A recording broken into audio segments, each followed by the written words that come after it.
Richard, you're doing something very unique here at the Expo this year with a young rider who has never been around a horse. Tell us a bit about what you're doing here. Well, you know, Wayne, it's something I've waited my whole life to do, and especially to be here in Denver.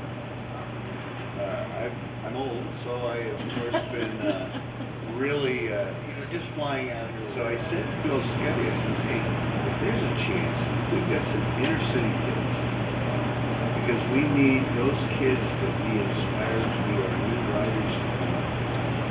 And if we don't get in new people in our business, and if we need to bring them from the inner city, who maybe have never ridden a horse or touched a horse or had that opportunity, give me a shot, give me 1 hour, and I think that I can have a program where we can take these kids that have never touched a horse.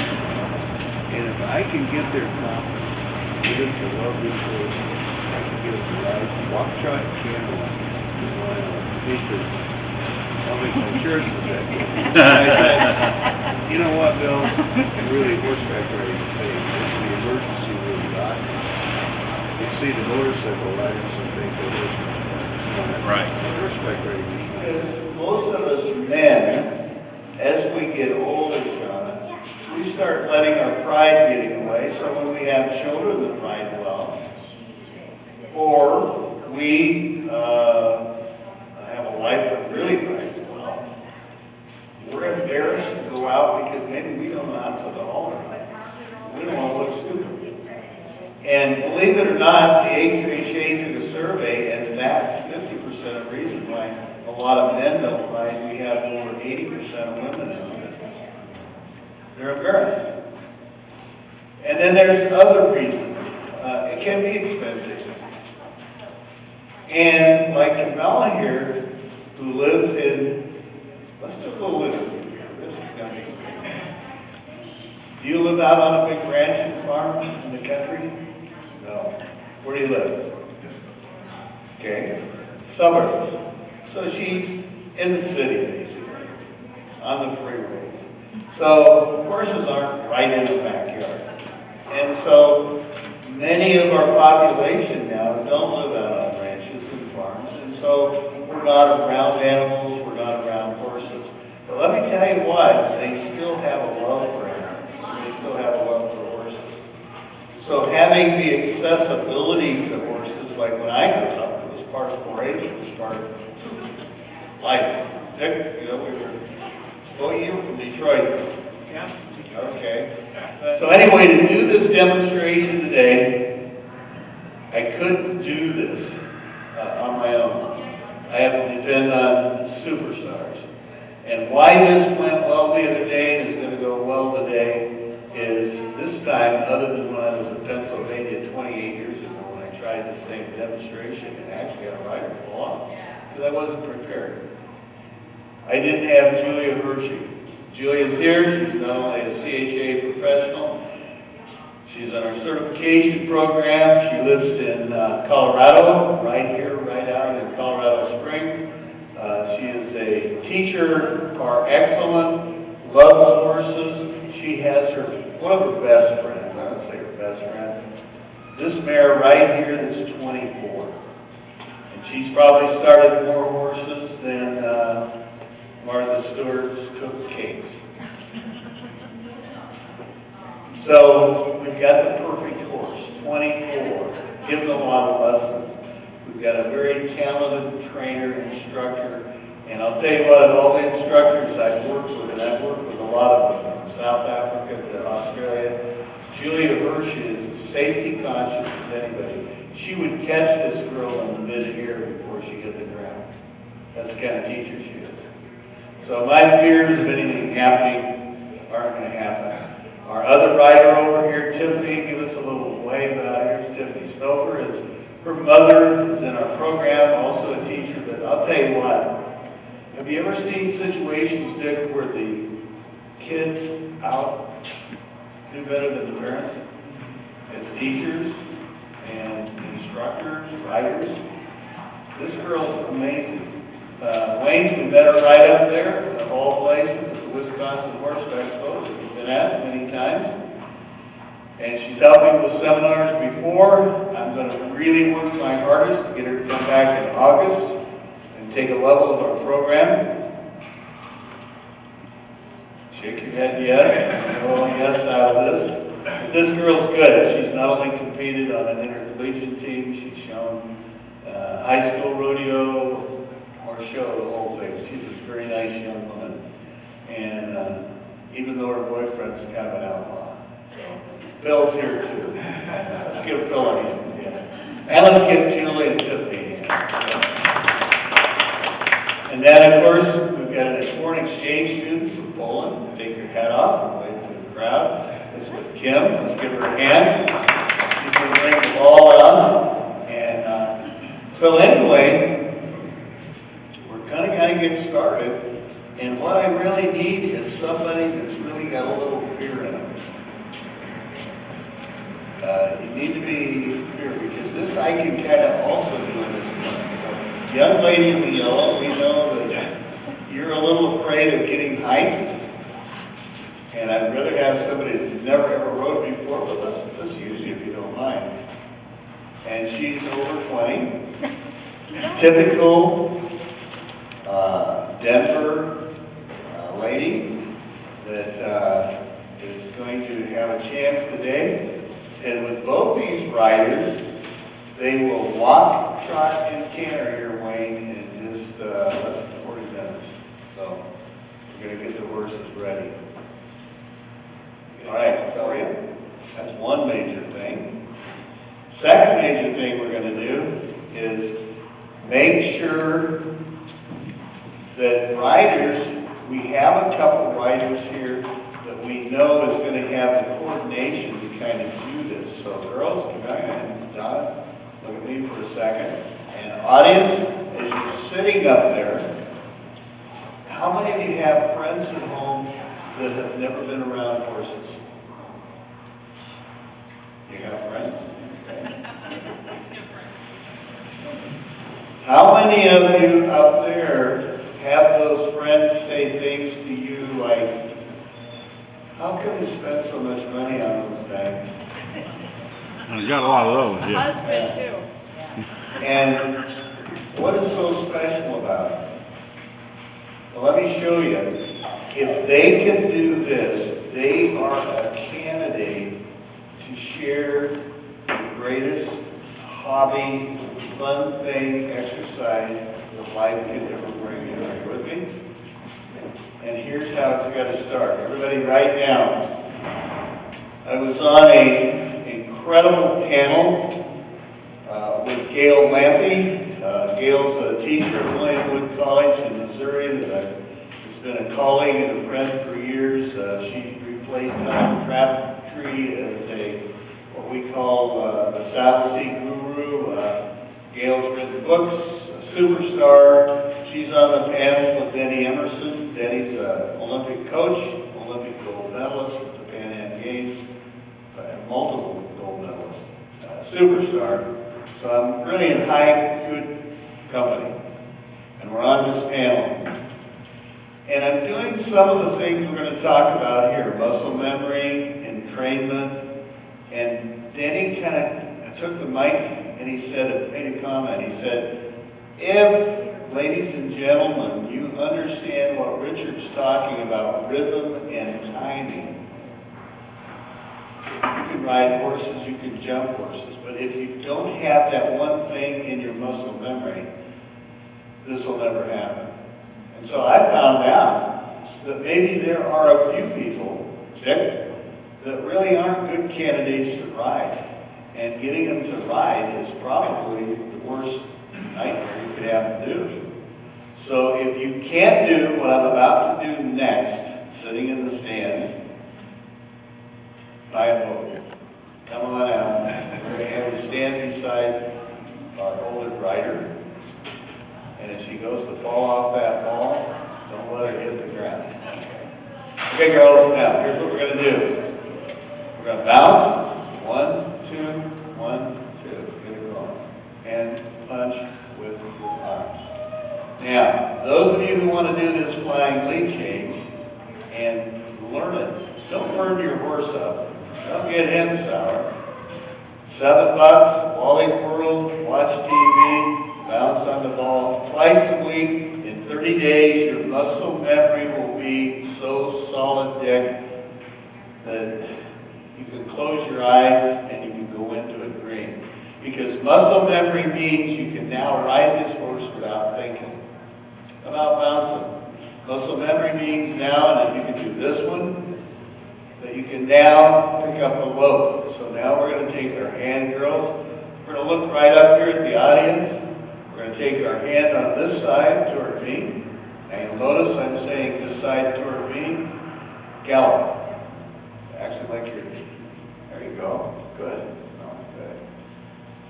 Now, that's the left lead. Now gallop a little stronger. Keep breathing, keep looking. Okay, now you guys have got to do this too. Come on, do it in the stands with us. We actually have DVDs that we've taught people to ride. And we've taught people, before they even get on a horse, to pick up a load with things like, and you're going to put your hand up on the saddle, on the top of the horse. And the next step is going to be this one. It's called entrainment. So, girls, walk a big circle. Get your front feet in time to the horse's front feet. How many of you have ever been around someone that's a little hyperactive? And what do they call it? ADC? Or, they can't concentrate. ACDC, right? Yeah. This is perfect. Because you cannot walk and not focus unless you concentrate. So right here, concentrate, eyes up, and speed up your walk. Now the key here is when you're doing this at home, speed up the walk. Speed it up. Speed up. Inhale. Learn to use your breathing because breathing is what keeps you relaxed. Hear that, Donna? Exhale and walk slow. Inhale and walk fast. Move right on. Okay, now, we're going to do something we didn't do in the deal the other day. As you're walking along, exhale and stop. Whoa. Now, riders, put your hand on right on top of the horse's croup.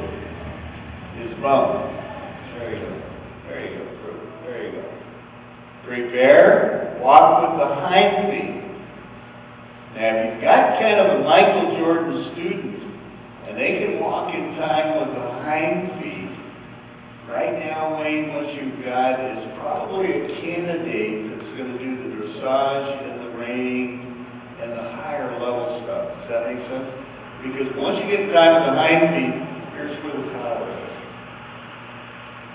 Now, if you come to our clinic in Colorado, this is the area we're going to spend the time. But that make a living. So if you filmed it on your cameras as a video, I didn't make any money and I already had gas money to get home. But now that I got a few bucks, film it all you want.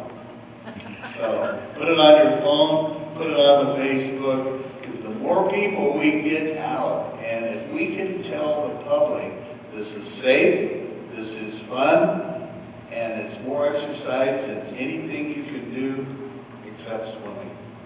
I think it beats swimming. Because at least the horse you have a relationship with. Water can get cold. Okay. Good. Okay, now come back up here, girls. And we're going to get our mounting blocks out. And so let's bring our mounting blocks out for each rider. Let's have our horses just face each other. Or let's just have them face the outside here. So we both can watch it. Okay, now the next step is getting our riders to step up on the mounting block, put their hand on the horn and the pommel and on the saddle, but don't get on and then step back down. And this is what we call, in all of our books and DVDs, pizza theory. It means one step at a time, just like putting an entry into a computer. Okay? Why is that important? Because each time you put an entry into the computer, it's going to be a positive reinforcement, red ball, or green ball, Or if they fall back, fall down, get their foot caught in the stirrup, they get hurt, you've got a negative experience, and that goes into the same mold, only it's red. And any psychologist will tell you in the world when you get hurt, that scare, that violent happening will be with you forever. Period. So we never want that to happen as an instructor. So entry one, walk up, step up, hand on the horn, hand on the back of the saddle. Now step back down, don't put your foot in yet. So step back down, walk away. Here's the key, not on yet, Julian. Okay, yeah, and then step back and away. Off the deal, totally, walk a circle. Now this is critical. So you're going to step all the way down, just walk a circle, clap your hands twice, just do something. Yeah. Why do we do that? That's critical. Why? Because they got to break the movement. So it's a whole new entry. And we have found that it's multiple positive movements rather than just one. So I can do this for an hour. Standing up, getting on the stool, talking about it, or if I do it in 3 seconds up and down, I get more done in 3 seconds of multiple entries. Is where I'm going. Watch our training one video we did in Montana and explains this. Okay, so get back up there. Next thing, you look for areas. When you come riding with me in Denver, you're going to learn this. You look way down for areas that your student is hitting a plateau and verifying they're ready to go to the next step. So when you train horses and students, if you don't have an area, Julian, that you can get a verification, you have a chance of doing it too quick or too slow. Exhale. Good. Step up. Exhale. Good. Now, with your heels down, girls, stand up. And exhale, sit down. Stand up and do this 20, 30 times. Now this time when you stand up, hold this hand straight out in front. Good. And sit down. Bend your knees. Good. Stand up again. Okay. And now sit down. Now take your right hand and can you touch their ears? So bend your knees, do it from a sitting position. If you can't touch their ears, touch the middle of their neck. Now Wayne, I learned this. You can learn, we never stop learning. My wife taught me into doing exercises and yoga for old people. They said, if you're really old, don't worry about touching your toe, just touch your knee. Man, I can do that. And why are you telling this to me?